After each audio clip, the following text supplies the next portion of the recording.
The opening ceremony of the Paris Olympic Games, aka the 33rd Olympia, was, in my view, very well organized. Why I said that is because the organizers did something different from what we, the viewers slash fans, have seen over the years.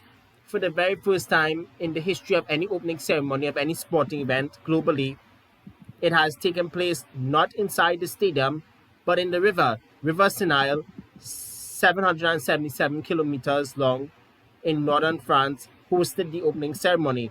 Paris has always been known for fashion, or in French terms, Le Beauty, which is known as their beauty when it comes to fashion shows, which has happened every year in Paris, France. And all of that was on display. And the biggest positive for me in the opening ceremony was the triumphant return of Canadian singer Celine Dion. The last time she performed was 4 years ago in Las Vegas, Nevada, just before the COVID-19 pandemic hit. And you may have recalled that Celine Dion did take some time off from being in the public view due to numerous health issues. And to see her performing after over 4 years was the biggest positive out of the entire opening ceremony, along with the other performances from Lady Gaga and so on. For me, the one negative has to be when it comes to the Parade of the Nations. And why I'm mentioning that, it's because during the Parade of the Nations out on the river, most of the main countries was seen on one boat compared to 4 or 5 nations squeezing up on one boat, which I find was very ridiculous and disturbing to say the least. Why have 4 or 5 nations on one boat when they could have had their own boat for themselves? I do not know what was the reason for that.